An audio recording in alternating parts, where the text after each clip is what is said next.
말씀을 가지고 성령의 보내심을 받은 삶이란 제목으로 함께 은혜를 나누고자 합니다. 사람들은 누구나 할 것 없이 항상 삶에 대한 고민을 가지고 삽니다. 어떻게 살 것인가? 아이는 아이대로, 학생은 학생대로, 청년은 청년대로, 어른은 어른대로, 늙으면 늙은 대로 고민하는 것입니다. 나는 어린데 어떤 삶을 살 수 있을까? 나는 늙었는데 어떤 삶을 살 수 있을까? 우리가 하나님의 말씀을 보면 거기에 대한 삶에 대한 해답을 주십니다. 하나님께서는 나이가 어리든 나이가 많든 배우든 못 배웠든 세상의 것을 가지고 있든 가지고 있지 않든 아무런 상관없이 쓰십니다. 사무엘은 아주 어릴 때 하나님의 부름을 받았습니다. 다윗은 소년 때에 골리앗을 죽였습니다. 모세는 80세의 부름을 받아 40년 동안 귀하게 쓰임 받았습니다. 애굽에 종살이했던 이스라엘 백성들을 피 한 방울 흘리지 않고 구출해낸 위대한 지도자가 되었습니다. 믿음의 조상 아브라함은 75세 때 부름을 받고 믿음의 조상이 되었습니다. 갈렙은 85세에 이 산지를 내게 주소서 하고 말만 한 것이 아니라 그는 실제로 그 산지를 취했습니다. 무슨 말인가 하면 하나님께서 우리에게 보여주는 삶이란 남녀노소 빈부귀천 아무 상관없다는 것입니다. 사도행전 2장 17절을 보면 베드로가 성령이 충만해서 이런 요엘서의 말씀을 인용해서 이렇게 말합니다. 하나님이 말씀하시기를 말세에 내가 내 영을 모든 육체에 부어주리니 너희의 자녀들은 예언할 것이요 너희의 젊은이들은 환상을 보고 너희의 늙은이들은 꿈을 꾸리라. 이 말씀은 묵상하면 묵상할수록 우리에게 소망이 되는 말씀입니다. 그 중에서 너희의 늙은이들은 꿈을 꾸리라. 앞뒤 말이 맞지 않는 말입니다. 어떻게 늙은이가 꿈을 꿉니까? 늙은이는 꿈을 꿀 수 있는 존재가 아닙니다. 그런데 하나님의 성령을 받으면 하나님이 쓰시면 그는 나이가 많아도 꿈을 꾸며 살 수 있게 된다는 것입니다. 즉 모든 세대의 사람들이 소망을 가지고 세대를 뛰어넘는 삶을 아름답게 살 수 있게 된다. 이것이 삶에 대한 하나님의 말씀입니다. 오늘 본문의 안디옥 교회는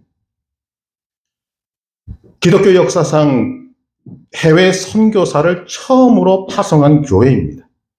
그 배경을 깊이 살펴보지는 않겠습니다만 안디옥 교회는 처음으로 해외 선교사를 파송했습니다. 그런데 그 선교사를 파송하는 과정을 보면 그리스도인은 어떤 삶을 살아야 하는가, 그리스도인은 어떻게 살아야 하는가에 대한 하나님의 답을 우리가 볼 수 있다는 것입니다.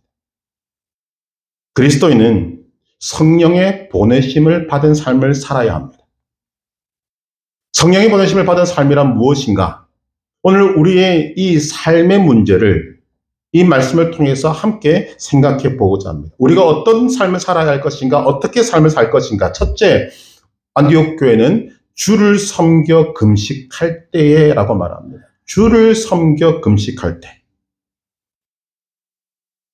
이 세상의 모든 사람들은 믿음을 가지고 삽니다. 한 사람도 예외가 없습니다. 무신론자조차도 그렇습니다. 무신론자는 신이 없다는 사람이지만 정확히 말하면 신이 없다는 믿음을 가지고 사는 사람.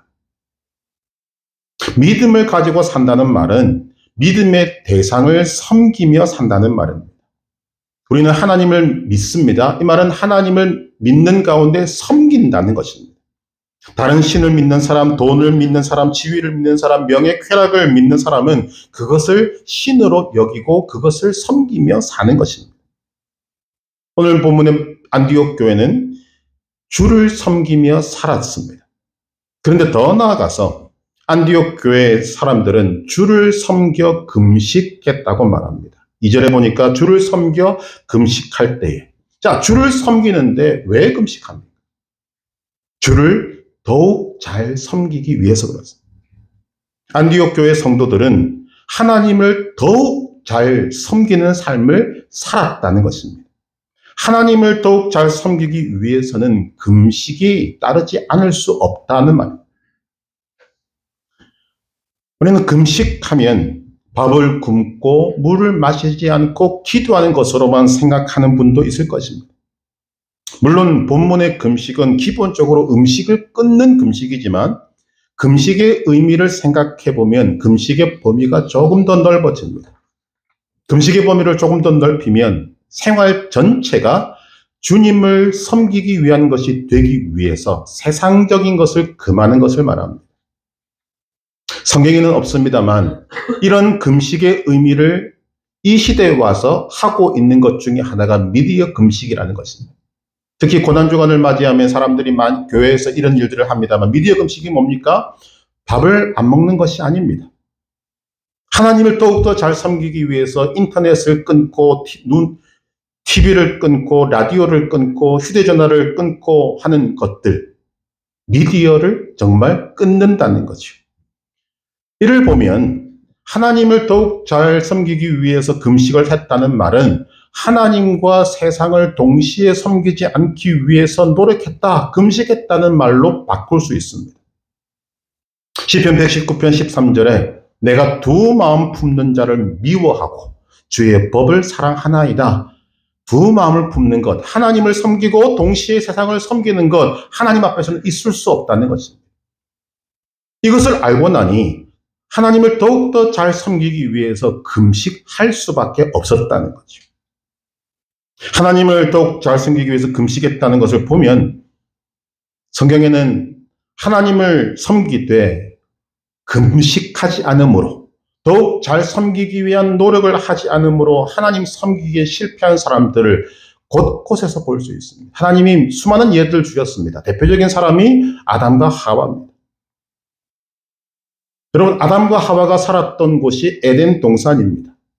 에덴 동산을 한마디로 말하면 우리가 지금 말하는 천국일 것입니다. 왜? 생활에 불편함이 전혀 없습니다. 먹을 것, 마실 것, 입을 것, 걱정할 염려가 전혀 없는 곳입니다. 그곳에 아담과 하와를 두셨습니다. 그런데 그 동산 중앙에는 선악을 알게 하는 나무를 두시고 선악을 알게 하는 나무의 열매를 먹지 말라, 먹는 날에는 반드시 죽으리라 하셨습니다. 이것이 금식입니다. 이것이 금식의 의미입니다. 하나님과 세상을 겸하여 섬기지 말라는 의미가 그 속에 담겨 있는 것입니다. 하나님을 더욱 잘 섬기기 위하여 선악을 알게 하는 나무의 열매를 먹지 말라, 먹는 날에는 반드시 죽는다. 하나님의 이 경고에도 불구하고 아담과 하와는 하나님을 섬기면서도 하나님과 같이 되고 싶고 세상의 것도 함께 섬기려고 하나님의 명령을 거역하고 선악과를 따먹고 말았습니다. 여러분, 이게 우리가 하나님을 섬기지 못하는 결과입니다. 하나님을 더욱더 잘 섬기지 않게 되면 당연히 하나님의 말씀을 거역하게 되는 것입니다. 아담과 하와는 하나님을 더욱 잘 섬길 수 있는 이 금식에 실패했습니다. 그 결과 그들은 하나님으로부터 버림받고 그 완벽한 에덴 동산에서 쫓겨나게 되었습니다. 아브라함의 조카 롯이 있습니다. 아브라함의 조카 롯은 하나님의 소명을 받은 자가 아닙니다. 그런데 멀쩡히 잘 살고 있던 아브라함이 75세 그 노인의 몸으로 이유는 알지 못하지만 본토 친척 아버지 집을 떠나니까 뭔가 좋은 일이 있는 것 같아서 그냥 따라 나섰습니다. 하나님께서 아브라함을 복되게 하시니 따라 나섰던 롯도 덩달아서 복을 받았습니다. 그렇다면 눈치 빠르게 끝까지 아브라함을 따라다녀야 할 것인데 하나님께서 복을 너무 많이 주신 바람에 양이 너무 많이 늘어나고 그래서 아브라함의 목자들과 롯의 목자들 사이에 분쟁이 생기니 그때는 자기의 유익을 따라서 소돔과 고모라를 가버립니다. 육신의 정욕, 안목의 정욕을 따라 세상으로 간 것입니다. 하나님의 복을 자신의 발로 찬 것입니다. 하나님께서 소돔과 고모라의 악을 보시고 불로 심판하시려고 하실 때 성경은 이렇게 기록합니다. 아브라함을 생각하사 롯을 구하려고 하셨다. 그래서 천사들을 보내서 롯에게 금식 조항을 줍니다. 세상을 따라가지 않기 위해서, 하나님과 세상을 겸하여 섬기지 않도록 하기 위해서, 정확히 말하면 그들을 구원하시기 위해서 너희가 이 성을 떠날 때 아무것도 가지지 말고 빈손으로 가되 절대 뒤돌아보지 마라. 이것이 세상과 하나님을 겸하여 섬기지 않도록 하는 하나님의 금식 조항입니다. 절대 뒤돌아보지 마라. 그런데도 롯의 아내는 성을 떠날 때 남겨두고 온 집, 재물, 재산에 대한 미련, 즉 세상에 대한 미련을 버리지 못하여서 그만 뒤돌아보았습니다. 뒤돌아본 순간 소금 기둥이 되고 말았습니다. 하나님을 더욱 잘 섬기기 위한 금식을 실패하니까 그는 실패한 자가 되고 만 것입니다. 성경은 분명히 말합니다. 우리는 하나님과 세상을 겸하여 섬길 수 없습니다. 예수님께서 마태복음 6장 24절에 뭐라고 하십니까? 한 사람이 두 주인을 섬기지 못할 것이니 혹 이를 미워하고 저를 사랑하거나 혹 이를 중히 여기고 저를 경히 여김이라. 너희가 하나님과 재물을 겸하여 섬기지 못하느니라. 그러면 우리가 주님을 더욱더 잘 믿고 더욱 잘 섬기려면 세상과 단절하고자 하는 금식이 있어야 한다는 것입니다. 이런 금식이 없고서는 올바른 신앙이 될 수도 없고 우리의 신앙이 성장할 수도 없는 것입니다.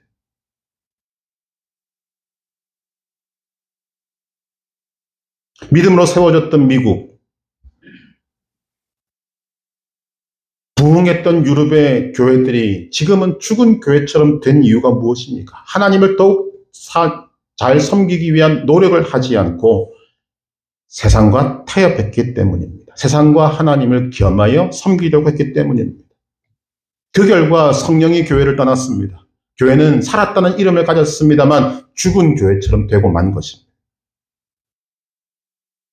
마태복음 19장 16절 이하에 보게 되면 부자 청년이 예수님 앞에 나와서 묻습니다. 선생님, 내가 무슨 선한 일을 하여야 영생을 얻겠습니까? 예수님께서 하나님의 계명을 지키라. 그랬더니 그 계명은 내가 어릴 때부터 지켰습니다. 예수님께서 이렇게 말씀하십니다. 네가 온전하고자 할진대 네 소유를 팔아 가난한 자들에게 주라. 그리고 너는 나를 따르라. 성경은 이렇게 기록합니다. 부자 청년이 근심하며 갔다. 예수님께서는 이 청년이 떠난 후에 돌아오지 않을 것을 아시고 제자들에게 이렇게 말씀하십니다. 내가 진실로 너희에게 이르노니 부자는 천국에 들어가기가 어려우니라. 그리고는 다시 한 번 더 강조하십니다. 다시 너희에게 말하노니 낙타가 바늘귀로 들어가는 것이 부자가 하나님의 나라에 들어가는 것보다 쉬우니라. 주님을 더욱 잘 섬기기 위해서는 물질을 섬기는 것을 꺾어야 하는 것입니다. 세상을 따라가고 세상과 타협하는 것을 꺾어야 하는 것입니다. 이것이 금식의 의미입니다. 우리는 하나님을 섬기는 사람들입니다. 하나님을 섬기되 더욱 잘 섬기는 삶이 되어 가야 합니다. 이것이 없으면 우리의 신앙은 정체가 되고 서서히 무너지게 되는 것입니다.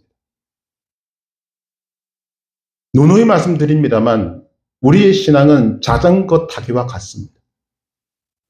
자전거는 멈춰 서지 못합니다. 멈추면 쓰러집니다.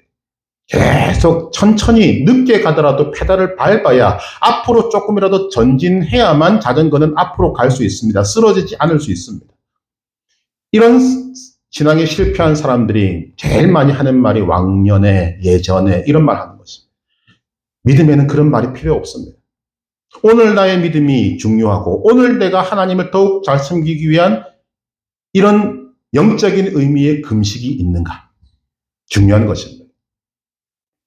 성경에는 이러한 영적 금식에 실패한 자만 있는 것이 아닙니다. 성공한 자도 많습니다. 이러한 성공한 사람 중에 한 사람이 삭개오입니다. 삭개오는 세리장이었고 부자라고 성경이 밝힙니다. 굉장한 의미입니다. 그런데 이 삭개오는 영적인 갈급함이 있었어요. 예수님의 소식을 듣고 예수님을 만나기를 고대했습니다. 예수님이 자신이 사는 여리고에 오신다는 소리를 듣자 예수님을 만나기 달려갔지만 키가 작아서 사람들 사이를 뚫고 나갈 수가 없으니까 뽕나무 위에 올라갑니다. 예수님께서 그 삭개오의 마음을 아시고 그 뽕나무 밑에서 삭개오의 이름을 불러 내리십니다. 삭개오야 속히 내려오라. 내가 오늘 네 집에 유하여야 하겠다. 삭개오는 예수님의 부름을 받고 급히 내려와 즐거워하며 예수님을 영접합니다. 그리고는 예수님이 무슨 말씀하신 것도 아닌데 이렇게 이야기합니다. 주여 보시옵소서. 내 소유의 절반을 가난한 자들에게 주겠사오며 만일 누구의 것을 빼앗은 일이 있으면 네 갑절이나 갚겠나이다. 그래서 예수님이 이 말씀을 우리가 주목해야 됩니다. 오늘 구원이 이 집에 이르렀으니 이 사람도 아브라함의 자손이미로다. 여러분, 삭개오가 어떤 사람입니까? 민족을 배신하며 재물을 챙겼던 사람입니다. 열심히 돈을 긁어 모아서 세리장까지 되었고 성경이 기록할 만큼 부자가 되었습니다. 돈에 대한 욕심이 하늘을 찌른다는 거죠. 그런데 예수님을 만나니까, 예수님을 영접하니까 세상에 대한, 돈에 대한 욕심이 사라졌습니다. 그는 금식한 것입니다. 세상을 금식한 것입니다.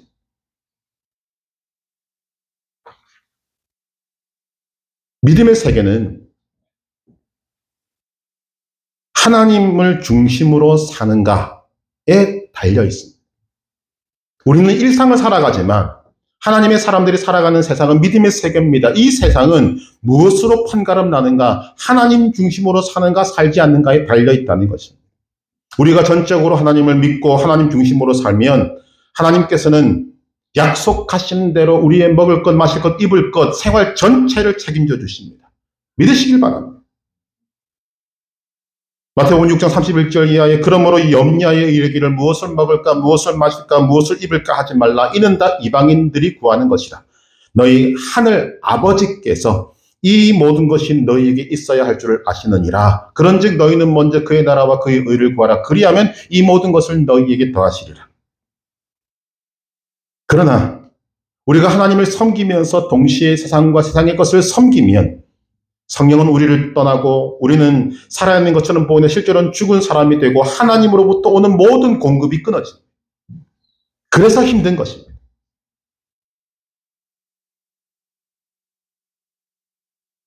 요엘서의 말씀도 그렇고 베드로가 성령을 받아 설교한 것도 그렇고 말세에 하나님께서는 모든 육체에게 성령을 부어주시겠다고 하셨습니다.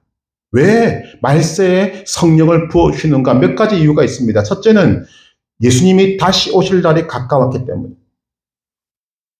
둘째는 잠자는 영혼을 깨우기 위함입니다. 세 번째는 하나님을 더욱 잘 섬기기 위해서 성령을 부어주십니다.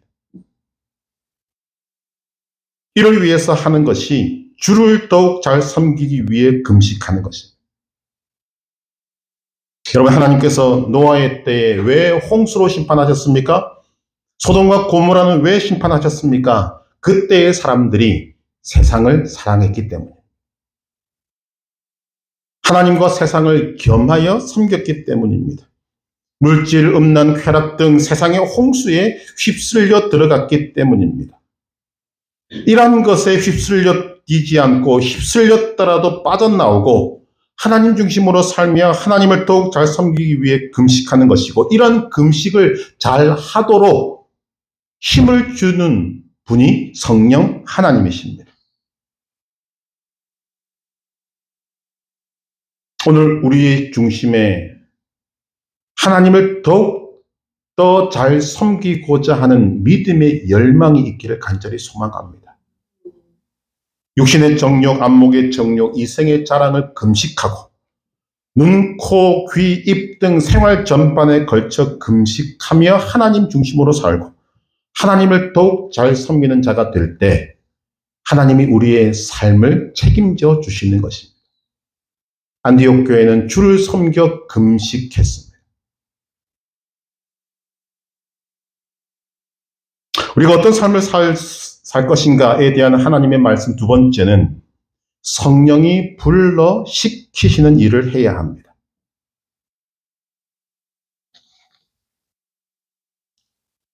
안디옥 교회는 성령 하나님의 음성을 들었습니다. 뭐라고 이야기합니까? 내가 불러 시키는 일을 위하여 바나바와 사울을 따로 세우라. 성령이 불러 시키는 일. 창세기 1장 1절은 성경의 시작입니다. 이렇게 기록됩니다. 태초에 하나님이 천지를 창조하시니라. 이 말씀은 일방적인 선포입니다. 우리의 동의를 구하고 이해를 구하는 것이 아닙니다. 너희는 이것을 알아야 한다. 그리고 온 우주에 선포하신 것이 창세기 1장 1절의 말씀입니다. 태초에 하나님이 천지를 창조하시니라. 그 내용이 무엇인가를 보시면 이 말씀 안에 하나님이 창조주이심을 밝히고 있습니다. 또한 하나님이 천지 만물의 주인이심을 밝히고 있습니다. 이것을 부연하는 말씀이 학개서 2장 8절 은도 내 것이요 금도 내 것이니라 만군의 여호와의 말이니라. 또 하나 이 말씀이 우리에게 선포하는 내용은 하나님이 천지 만물을 움직이신다. 하나님이 천지 만물을 운행하신다는 것입니다. 우리가 이 사실을 알고 이 내용을 알고 믿기만 해도 우리의 삶은 달라질 것입니다.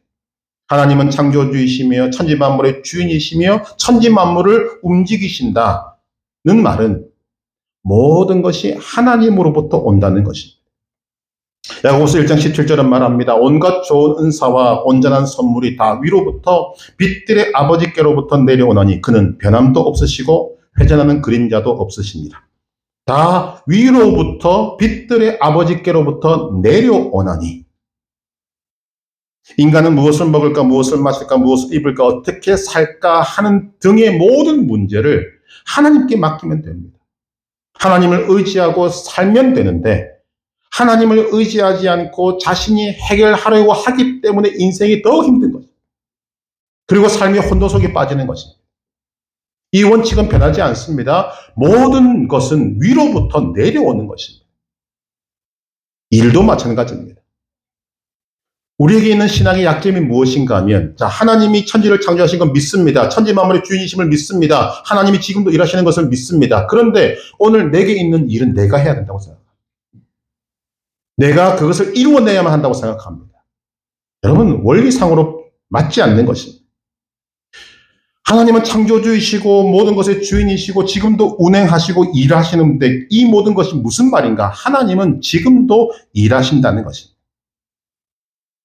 인간은 처음부터 창조될 때부터 일을 이루는 존재로 만들어진 것이 아닙니다. 예레미야 33장 2절에 보니까 하나님을 이렇게 말씀합니다. 일을 행하시는 여호와 그것을 만들며 성취하시는 여호와 그의 이름을 여호와라 하는 이가 이와 같이 이르시도다. 하나님이 어떤 분입니까? 일을 행하시는 여호와 일을 만들며 성취하시는 여호와. 그런데 인간은 그 일을 내가 성취할 수 있다고 믿고 성취해야만 한다고 믿고 그렇게 노력하며 산다는 것입니다. 결론이 나지 않습니다. 왜? 우리는 일을 성취할 수 있는 존재가 아니기 때문입니다. 창세기 1장 1절부터 요한계시록 마지막 장 마지막 절까지 하나님이 우리에게 보여주시는 것은 하나님은 일하시는 하나님이십니다. 창세기 2장 1절에 보면 이렇게 기록합니다. 천지와 만물이 다 이루어지니라. 여러분 성경을 다 읽어보시면 다 이루었다라는 말은 딱 두 번밖에 안 나옵니다. 창세기 2장 1절 하나님께서 천지 만물을 말씀으로 창조하시고 난 다음에 하신 말씀 이것입니다. 천지와 만물이 다 이루니라. 이것이 하나고 또 하나는 예수님께서 구원을 위해 십자가를 지시고 죽으시면서 다 이루었다라고 하신 이 말씀밖에 없습니다. 그 내용을 보시면 구약에서 다 이루었다라고 하신 것은 천지 만물을 창조하신 이후입니다. 그 말은 물질적인 모든 것을 하나님 아버지께서 말씀으로 만들어내셨다는 것입니다. 다 이루었다. 그리고 예수님께서는 신약에 넘어와서 우리의 이 영적인 문제, 구원의 문제를 십자가를 지심으로 다 이루셨습니다. 자, 그것을 이루기 위해서 하나님이 하신 것이 무엇입니까? 한마디로 말하면 하나님께서 일하셨다는 것입니다. 천지 만물을 이루신 것도 하나님, 우리의 구원을 이루신 것도 하나님. 여기에 이미 답이 있는 것입니다. 다 일하시는 하나님을 우리에게 보여줍니다. 하나님께서는 천지 창조를 이루심으로 물질적인 일을 이루어 놓으셨고 예수님은 십자가를 지시고 다 이루었다 하심으로 영적인 일을 다 이루어 놓으셨습니다. 하나님께서 일하심으로 이미 물질적인 일과 영적인 일을 다 이루어 놓으셨습니다. 그리고 나서 우리에게 말씀하시는 것입니다. 마태복음 6장 33절. 그런즉 너희는 먼저 그의 나라와 그의 의를 구하라. 그리하면 이 모든 것을 너희에게 더하시리라. 그런데 이런 하나님의 말씀을 무시하고 이 말씀을 믿지 않고 인간은 자신의 힘으로 무언가를 할 수 있고 이룰 수 있다고 나아가는 것입니다. 하나님께서는 이미 이루어 놓으신 일을 성령 하나님을 통하여 지금도 일하고 지금도 이루고 계십니다. 그 하나님께서 오늘 본문에 뭐라고 이야기합니까? 2절에 보니까 주를 섬겨 금식할 때에 성령이 이르시되 내가 불러 시키는 일을 위하여 바나바와 사울을 따로 세우라 하시니, 내가 불러 시키는 일을 위하여, 무슨 말입니까? 성령 하나님 이렇게 말씀하시는 것입니다. 일은 내 것이다. 하나님의 것이다. 그러므로 내가 불러 시키는 일을 하라. 바나바와 사울을 세웠습니다만 이 말씀은 오늘 우리 모두가 받아야 될 말씀입니다. 우리는 불러 시키시는 성령 하나님 앞에 우리는 순종하고 충성하면 되는 것입니다. 이런 말씀을 우리가 아멘으로 접수한다면 이제 이 말씀이 우리에게 위로가 됩니다. 마태복음 11장 28절 이하에 수고하고 무거운 짐진 자들아 다 내게로 오라. 내가 너희를 쉬게 하리라. 나는 마음이 온유하고 겸손하니 나의 멍에를 메고 내게 배우라. 그리하면 너희 마음이 쉼을 얻으리니 이는 내 멍에는 쉽고 내 짐은 가벼움이라. 여러분, 사람들이 인생을 뭐라고 생각하고 살아갑니까? 수고하고 무거운 짐을 지는 것으로 생각합니다. 그러나 하나님의 사람들은 이 말씀 앞에 내가 혹시라도 수고하고 무거운 짐을 지고 가는 인생으로 끝난다라고 생각했다면 여러분 회개하셔야 돼요. 아멘 하고 믿습니다 하고 주님 앞에 나와야 할 것입니다. 왜냐하면 수고하고 무거운 짐뿐만 아니라 우리의 모든 삶을 주님 앞에 내려놓고 주님께 맡기고 쉽고 가벼운 주님의 짐을 지고 주님이 불러 시키시는 일을 하면 우리는 쉼을 얻고 일은 하나님이 하십니다. 뭐가 문제냐는 거지. 성령이 불러 시키시는 일을 할 때 말씀이 우리 주는 것은 뭐냐? 그 일을 성취하시는 분은 하나님이십니다. 여러분이 아닙니다. 여러분이 아무리 능력이 뛰어나고 출중해도 여러분이 일의 마무리를 짓는 것이 아닙니다. 일의 마무리는 하나님이 지으십니다. 믿음의 사람들은 이것을 믿어야 합니다. 주님이 일하시고 주님이 성취하십니다. 그래서 예레미야 33장 2절에 일을 행하시는 여호와, 그것을 만들고 성취하시는 여호와, 이렇게 말하는 것입니다. 우리는 무언가를 이루기 위해서 열심히 계획하고 열심히 노력하고 또 그 일까지 좀 내다보려고 합니다. 모릅니다. 그런데 여러분이 지금 하고자 하는 일이 잘 될지 못할지 여러분 아십니까? 그래서 전능하신 하나님께서는 우리에게 성령이 불러 시키시는 일을 할 때 나오는 결과도 미리 알려주십니다. 고린도전서 2장 9절 12하에 보면 이렇게 말씀하십니다. 하나님이 자기를 사랑하는 자들을 위하여 예비하신 모든 것은 눈으로 보지 못하고 귀로도 듣지 못하고 사람의 마음으로도 생각지 못하였다함과 같으니라. 오직 성령이, 하나님이 성령으로 이것을 우리에게 보이셨으니. 우리가 성령이 불러 시키시는 일을 할 때 그 일은 인간의 눈으로 보지 못하고 귀로도 듣지 못하고 사람의 마음으로 생각하지 못하였다. 즉 인간의 생각을 뛰어넘는 것이다. 이성을 뛰어넘는 것이고 계획을 뛰어넘는 것이다 라고 말합니다. 놀라는 일이 일어나게 될 것이라는 것입니다. 오늘 본문에는 안디옥 교회가 성령이 불러 시키시는 일을 하고 있습니다. 바울과 사울을 세우고 그들을 파송했을 때 그들도 생각지 못했던 일이 시작된 것입니다. 전 세계에 복음이 전파된 일의 첫 시작이 이때부터 시작이 된 것입니다. 작은 파송입니다. 작은 안디옥 교회에서 두 사람을 세워서 선교사로 파송합니다. 그런데 그 파송이 전 세계에 복음이 이루어지는 출발점이 되는 줄 그들이 알았겠습니까? 몰랐습니다. 말씀이 이루어진 것입니다. 하나님이 자기를 사랑한 자를 위하여 예비하신 모든 것은 눈으로 보지 못하고 귀로도 듣지 못하고 사람의 마음으로도 생각하지 못했던 것이다. 그런데 하나님은 아신다는 거죠. 성령이 불러시키시는 일을 한다는 것은 주님께서 모든 것을 책임져 주신다라는 뜻이 되는 것입니다. 그러면 우리가 어떤 일이든지 모든 일을 주님께 맡기고 성령 하나님께서 불러시키시는 일을 따라갈 때 주님께서 그 일을 이루시고 그 일을 이루는 여러분들을 책임져 주신다는 것입니다. 이를 위해서 우리가 알고 믿어야 할 것이 무엇입니까? 첫째, 하나님이 일하십니다. 둘째, 하나님이 자기를 사랑하는 자들을 위하여 예비해 놓은 것이 있다는 것입니다. 세 번째, 하나님이 불러시키시는 일은 인간의 모든 것을 뛰어넘는 것이다. 네 번째, 성령 하나님이 불러시키시는 일을 하면 하나님이 모든 것을 책임져 주신다는 것입니다.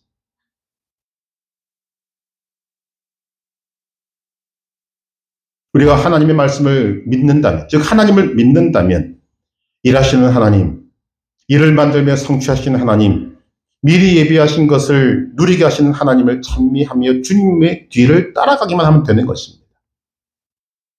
무엇이든지 성령이 불러시키시는 일을 하시기를 바랍니다. 하나님이 책임지십니다.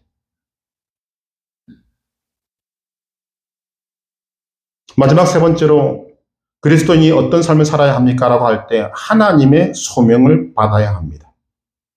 사람들은 삶에 대한 고민도 있습니다만 나름 멋진 인생을 살고자 하는 마음도 있습니다. 멋진 인생을 살려면 성령이 불러시키시는 일을 하며 성령의 보내심을 받은 삶을 살면 됩니다. 즉 사명의 삶을 살면 됩니다. 사람들은 좋은 집에서 맛있는 음식을 먹고 아름다운 옷을 걸치고 유유자적하게 살면 만족하리라 생각하지만 아닙니다. 소위 등 따뜻하고 배부르게 되면 나는 만족한다? 그런 일 없습니다. 동물은 등 따뜻하고 배부르면 만족합니다. 인간은 절대로 그럴 수 없습니다. 지금 이 시대에 선진국이라는 나라를 보십시오. 부유합니다. 물질이 차고 넘칩니다. 복지가 잘 되어 있습니다. 소위 등 따뜻하고 배부릅니다. 그런데 그들은 만족하지 못합니다. 영혼의 갈급함을 해결하지 못해서 자살률이 선진국에서 훨씬 높습니다. 사람들이 알코올과 마약에 중독이 됩니다. 왜 그렇습니까? 인간은 이 세상의 것으로 만족할 수 없는 존재이기 때문입니다. 요한복음 4장에 나오는 사마리아 수가성 여인이 그 시대에도 그렇습니다. 영혼의 갈급함을 해결할 수 없어서 남편을 5번이나 갈아치웁니다. 6번째 남자와 결혼도 하지 않고 살아갑니다. 처절한 절망을 안고 사는 거죠. 그런 그가 물을 기르러 왔을 때 예수님을 만납니다. 예수님께서 말씀하십니다. 이 물을 마시는 자는 다시 목마르려니와 내가 주는 물을 마시는 자는 영원히 목마르지 아니하리니 내가 주는 물은 그 속에서 영생하도록 솟아나는 샘물이 되리라. 이 여인은 예수님을 만나고 예수님 말씀을 듣고 예수님을 믿고 자신을 평생 괴롭혀왔던 영혼의 갈급함을 해결함 받았습니다. 만족을 얻었습니다. 우리도 마찬가지입니다. 누구를 막론하고 예수님이 주시는 영원한 생명수를 받아들이면 이 세상에서 우리가 그토록 노력하고도 얻지 못했던 만족을 얻게 됩니다. 그러나 예수님을 만나서 영원한 생명수를 받아들이지 않으면 인생에 절대로 만족이 없는 것입니다. 우리가 예수님을 믿는 복이 무엇인가? 생명을 얻는 것 당연합니다. 그런데 그 예수님을 믿은 가운데 우리 안에서 영원히 샘솟는 샘물이 솟아난다는 것입니다.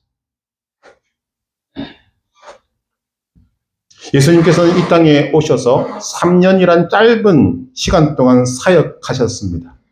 그런데 그 사역의 내용을 보면 모든 것을 쏟으셨고 그럼에도 불구하고 지침이 없으셨습니다. 밥을 밥 먹듯이 굶었습니다. 잠은 자는 둥 마는 둥 했습니다. 그럼에도 불구하고 예수님은 사역을 쉼이 없었고 자신에게 나오는 모든 사람들을 다 만나 주셨습니다. 모든 병을 고쳐 주셨습니다. 자, 어떻게 그렇게 할 수 있습니까? 예수님은 하나님의 사명을 가졌기 때문입니다. 예수님께서는 이 땅에 오신 목적을 밝히셨습니다. 요한복음 10장 10절, 내가 온 것은 양으로 생명을 얻게 하고 더 풍성히 얻게 하려는 것이라. 이 사명이 있기 때문에 예수님은 목숨을 버리셨습니다. 요한복음 10장 11절, 나는 선한 목자라. 선한 목자는 양을 위하여 목숨을 버리거니와. 오늘 내가 하는 일이 무엇이든 그 일에 하나님의 사명이 있고 그 일을 향한 하나님의 사명을 알고 하나님의 사명을 완수하고자 힘쓰고 있다면 여러분 속에는 예수님이 약속하신 영생하도록 솟아나는 샘물이 쏟아나게 될 것입니다. 그 결과가 무엇인가 하면 지침이 없는 것입니다. 하나님의 사명을 따라 사는 사람들은 지침이 없습니다. 여러분, 지금 이 시대에 남들이 부러워하는 사람들 있습니다. 성공한 사람들, 부를 이룬 사람들, 명예와 권력을 얻은 사람들. 그런데 그들이 뒤돌아서 사는 말이 뭡니까? 힘들다, 지친다는 것입니다. 그들이 왜 지칩니까? 그들에게 하나님으로부터 부여된 사명이 없기 때문에. 돈은 벌지만, 권력은 얻지만, 좋은 집에서 살고 좋은 음식을 먹고 좋은 옷을 입지만 그들의 삶에는 지침이 있습니다.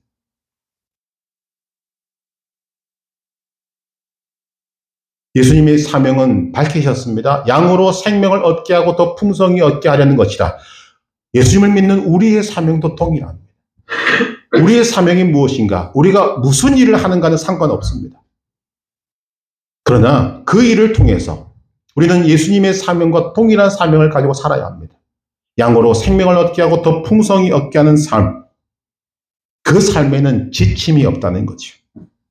왜냐하면 그 속에서 영생하도록 솟아나는 샘물이 있기 때문입니다. 예수님을 보면서도 놀라지만 우리는 사도 바울을 보면서도 놀랍니다. 오늘 본문에 등장하는 이 사도 바울. 안디옥 교회의 파송을 받아서 이제 해외로 그 시대에 참 그 어려운 발걸음을 내딛습니다.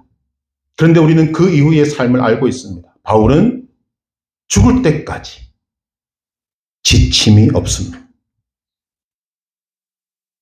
어떻게 저런 삶을 살 수 있을까? 생각이 저절로 듭니다.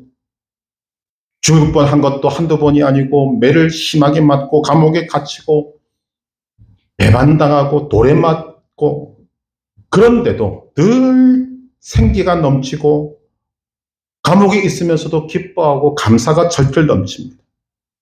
오늘 본문에 어떻게 바울은 그렇게 살 수 있는가에 대한 답이 주어져 있습니다. 4절에 뭐라고 이야기합니까? 두 사람이 성령의 보내심을 받아 사명자의 삶을 살았다는 것입니다.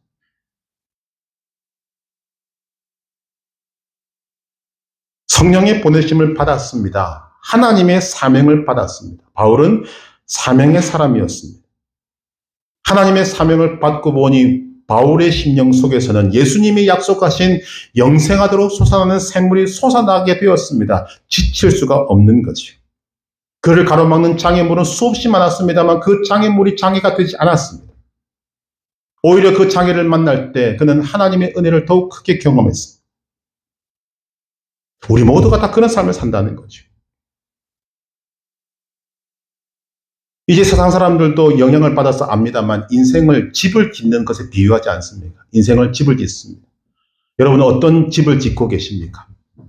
성경에 우리가 지어야 될 집에 대한 말씀을 힌트를 주는 말씀이 있습니다. 고린도전서 3장 12절 이하에 만일 누구든지 금이나 은이나 보석이나 나무나 풀이나 지프로 이 터 위에 세우면 집을 지으면 각 사람의 공적이 나타날 것인데 그날이 공적을 밝히리니 이는 불로 나타내고 그 불이 각 사람의 공적이 어떠한 것을 시험할 것이라. 인생의 집을 짓는데 터 위에 세운다는 것입니다. 그런데 그 터가 무슨 터인가? 불이라는 것입니다. 이 불 위에 우리가 평생을 바쳐서 지은 집이 세워지는데 그 집을 마지막 날에 불심판을 받게 된다는 거죠. 이어서 말합니다. 만일 누구든지 그 위에 세운 공적이 그대로 있으면 상을 받고 누구든지 그 공적이 불타면 해를 받으리니 그러나 자신은 구원을 받되 불 가운데서 받은 것 같으리라. 자, 우리가 평생을 지어서 인생의 집을 지었는데 그것이 불심판대 위에 딱 올라가면 그 집이 그대로 남아있으면 상을 받고 그 집이 불타버리면 해를 받는다. 우리의 미래를 보여주는 것입니다. 여기 있는 분들 한 사람도 예외 없이 우리는 인생의 집을 짓습니다. 집이 공적입니다. 인생의 집은 마지막 날에 불심판을 받습니다. 불이 그 사람의 공적을 판단하게 된다는 것입니다. 금이나 은이나 보석이나 나무나 풀이나 집이나 어떤 것으로도 집을 지을 수 있습니다. 그러나 불심판을 만나면 타는가 안 타는가로 나누어집니다. 타면 해를 받고 그대로 있으면 상을 받습니다.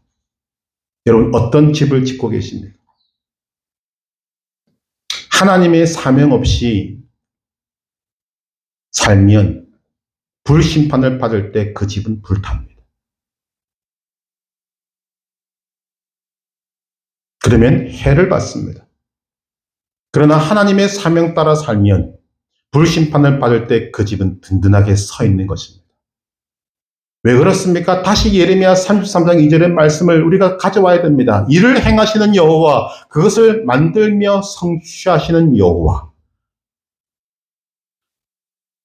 성령의 사명을 받으면, 성령이 불러시키는 일을 하면 그 일은 하나님이 이루시는 것이기 때문에 불에 탈 수가 없습니다.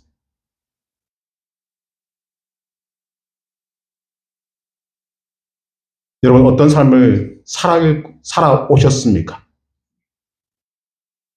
오늘 말씀은 우리에게 다시 새 출발의 기회를 주는 것입니다. 우리가 어떤 삶을 살아야 할 것인가? 하나님의 사명은 하나님의 백성들에게 삶의 방향성과 목표를 정해줍니다. 그리고 만족을 줍니다.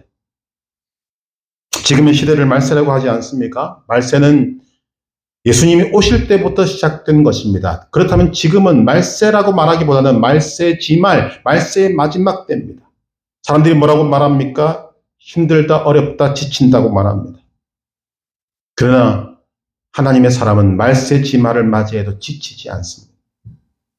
사람들은 만족이 없다고 말하지만 하나님의 사람들은 성령의 인도를 받아서 만족하며 살 수 있습니다. 또한 불에 타버리는 나무나 풀이나 집으로 인생의 집을 지을 것이 아니라 불을 만나면 더 정결해지고 더 깨끗해지고 더 아름다워지는 금이나 은이나 보석으로 집을 짓는 사람들.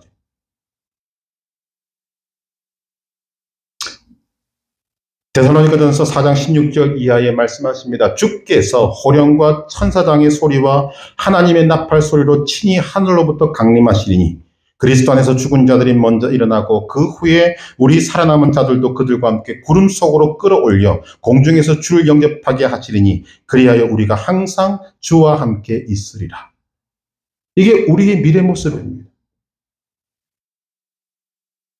이것을 바라보니까 안디옥 교회는 자신들이 살아가야 될 삶의 모습을 우리에게 보여주고 있는 것입니다. 주를 섬겨 금식하는 생활을 하고 성령이 불러시키는 일을 하고 하나님의 사명을 받아 생명을 얻게 하고 더 풍성히 얻게 하는 일에 헌신하고 있는 것입니다. 그 결과 오늘 2000년도 훨씬 전에 있었던 이 일이 오늘 이 서문학교의 강단을 통해서 선포되고 있는 것입니다.